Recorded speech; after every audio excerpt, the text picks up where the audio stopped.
خانم صاحبہ، آپ کی موجودگی سے استفادہ کرتے ہوئے ہم سب سے پہلے یہ جاننا چاہیں گے کہ یوم عاشورہ کی جو اہمیت ہے، کیا یہ واقعہ کربلا کے بعد اجاگر ہوئی یا اس سے پہلے ہی اس کی اہمیت سامنے آ چکی تھی؟ بسم اللہ الرحمن الرحیم۔ ماہ محرم الحرام ادیان آسمانی میں پہلے بھی اہمیت کا حامل رہا اور یوم عاشورہ کی بھی ایک خاص اہمیت ہے، جس کے لیے تاریخ میں روایات کو بیان کیا گیا ہے۔ تاریخ الطبری جلد 1 صفحہ نمبر 190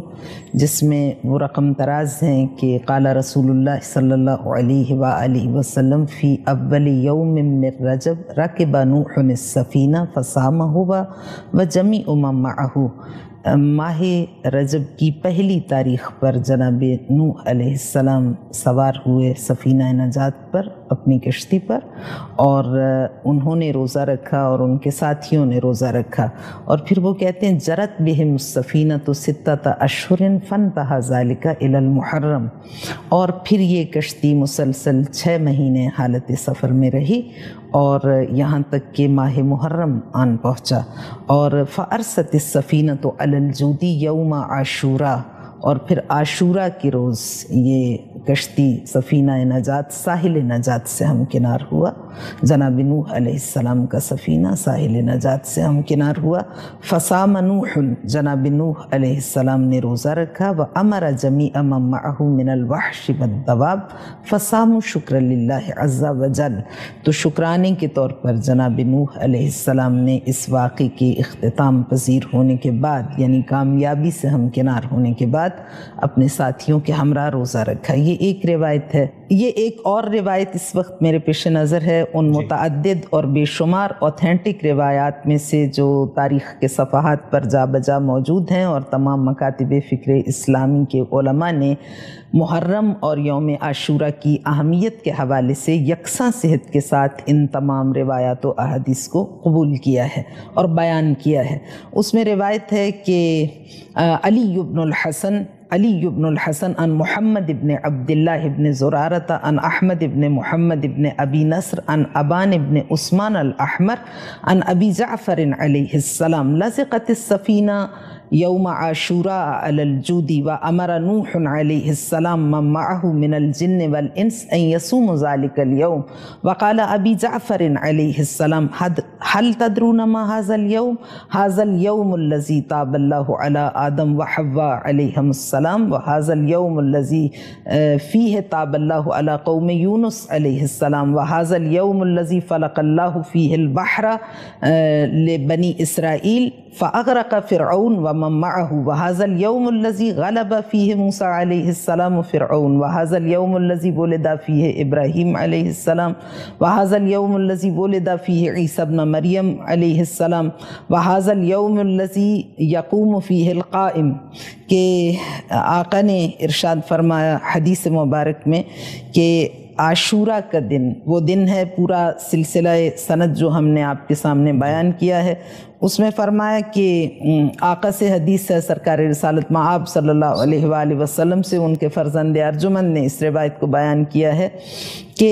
روز عاشورہ وہ دن ہے جب لزقت السفینہ یوم عاشوراء علی الجودی، جناب نوح علیہ السلام کا سفینہ ساحل نجات سے ہمکنار ہوا روز عاشورہ، اور وہ مقام شکر الہی میں قرار پائے اپنے ساتھیوں کے ہمراہ، اور یہ وہ بارگاہ خداوندی میں اہمیت کا حامل دن ہے، یہ اتنا پسندیدہ دن ہے کہ خداوند متعال نے صفی خدا اپنے زمین پر پہلے خلیفہ نمائندہ الہی جناب آدم علیہ السلام کی توبہ کو شرف قبولیت سے ہمکنار کیا روز عاشورہ، اور یوم عاشورہ ہی جناب یونس علیہ السلام کی قوم کی توبہ کو قبول کیا گیا، اور یہ وہ دن ہے جس دن خالق کائنات نے دریائے نیل کا سینہ چاک کیا اور بنی اسرائیل کو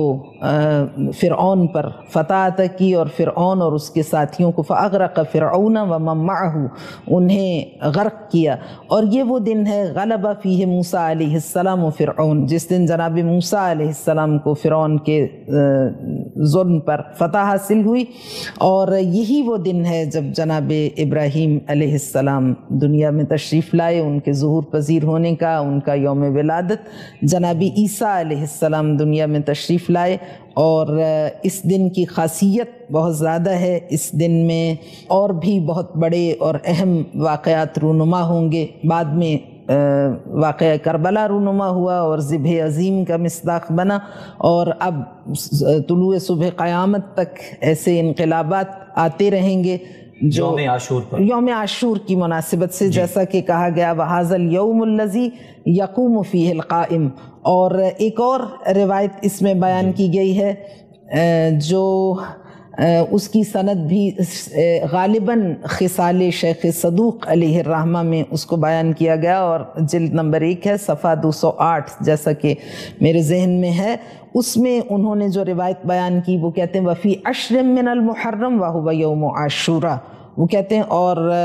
10 محرم یعنی روز عاشورہ۔ تو اس کی خاصیت اور اہمیت کیا ہے تاریخ کی نگاہ میں؟ تو کہتے ہیں انزل اللہ توبۃ آدم علیہ السلام، پھر اسی جملے کی تکرار ہے کہ خداوند متعال نے جناب آدم علیہ السلام کو قبولیت توبہ کے شرف پر سرفراز کیا۔ اور وفیہ استوت سفینۃ نوح علیہ السلام علی الجود وفیہ عبر موسیٰ علیہ السلام البحر، یہ وہ دن ہے جب جناب نوح علیہ السلام کی کشتی ساحل نجات سے ہمکنار ہوئی، یہ وہی دن ہے جب جناب موسیٰ علیہ السلام عبر موسیٰ علیہ السلام البحر، جناب موسیٰ علیہ السلام دریائے نیل سے صحیح سالم اپنے ساتھیوں کے ہمراہ کامیابی کے ساتھ گزرنے میں کامیاب ہوئے۔ اور یہی وہ دن ہے اخرج اللہ یونس علیہ السلام من بطن الحوت وهذا اليوم الذي اخرج اللہ فیہ یوسف علیہ السلام من بطن الجب، یہ وہ دن ہے جس دن جناب یونس علیہ السلام مچھلی کے پیٹ سے نکلے، اور جناب یوسف علیہ السلام کو خدا نے اس تاریک کنویں سے نجات عطا کی۔ وفیہ تاب اللہ علی قوم یونس، جناب یونس کی توبہ شرف قبولیت سے ہمکنار ہوئی۔ وفیہ قتل داؤد جالوت، وہ قرآنی واقعہ جو جناب داؤد علیہ السلام نے جالوت کو اس زمانے کے طغیانگر کو قتل کیا، تو یہ واقعہ رونما ہوا، اور فرمایا کہ فمن صام ذلک اليوم غفر له الذنوب 70 سنہ وغفر له مکاتم عملہ، جس نے عاشورہ کے دن روزہ رکھا۔ البتہ یہاں پہ یہ بات عرض کرتی چلوں کہ جو بات تو مکاتب فکر اسلامی میں تمام کے ہاں یکساں طور پر قبول کی جاتی ہے اس کو بھی میں بیان کرتی ہوں، جس میں تھوڑا سا آپس میں فرق ہوتا ہے، اختلاف تو میں نہیں کہوں گی، وہ بھی بیان کرتی ہوں کہ اہل تشیع کے ہاں یوم عاشورہ کو روزہ رکھنا اس زمانے میں تو مناسب تھا جب واقعہ کربلا رونما نہیں ہوا، لیکن واقعہ کربلا کے بعد روزہ اس لیے اہل تشیع نہیں رکھتے، یعنی مسلمانوں کا ایک فرقہ، کہ تبرکت بہی بنو امیہ، یہ وہ روز تھا جب شادیانے بجائے گئے نواسہ رسول کی شہادت پر، اور انہوں نے روزے کا اعلان کیا کہ حسین ابن علی کے قتل کے شکرانے میں روزہ رکھا جائے۔ تو اس لیے پھر ایک تعداد ہے مسلمانوں کی جو یوم عاشور کا روزہ ترک کرتی ہے اور فاقہ کرتی ہے، روزہ اس لیے ترک کرتی ہے کہ ان سے اظہار براءت کیا جائے جو قاتلین خانوادہ رسالت مآب صلی اللہ علیہ وآلہ وسلم۔ بالکل میڈم، آپ نے بڑے خوبصورت اور اچھے انداز میں نہ صرف واقعات کا حوالہ دے کے بلکہ روایات کے ذریعے بتایا کہ کربلا سے پہلے بھی یوم عاشورہ کی کیا اہمیت تھی، اور مستقبل میں بھی اسی روز یوم عاشورہ پر اس طرح کے جو اہم واقعات ہیں وہ روئے زمین پر برپا ہوتے رہیں گے اور اس طرح کے واقعات سامنے آتے رہیں گے۔ اب میں آپ سے یہ جاننا چاہوں گا، امام حسین کی بیعت یزید کے لیے کیوں اس قدر ضروری ناگزیر تھی کہ اس کے لیے اس نے اتنے ضروری اقدامات کیے، وہ اس انتہا تک گیا، اتنے لاؤ لشکر بھجوائے گئے، اور امام عالی مقام نے اتنا ریزسٹ کیوں کیا بیعت سے؟ در واقع امام حسین کی اپنی ذات جس کا تعارف سرکار رسالت مآب صلی اللہ علیہ وآلہ وسلم کی زبان وحی ترجمان سے جو کرایا گیا اور بارہا کرایا گیا، کبھی تو یہ متواتر حدیث ہے، اور متواتر اس کو کہتے ہیں جو تمام مکاتب فکر اسلامی کے ہاں یکساں صحت کے ساتھ جس حدیث کو قبول کیا جائے اور جس کا کوئی انکار نہ کر سکے اس کی اوتھینٹیسٹی کا۔ تو آقا نے بارہا ارشاد فرمایا اور تمام مسلمانوں کی سماعتوں سے آپ کے یہ کلمات ٹکراتے رہے، اور مختلف انداز میں کبھی فرمایا ان الحسن والحسین سیدہ شباب اہل الجنہ قاما او قعدا،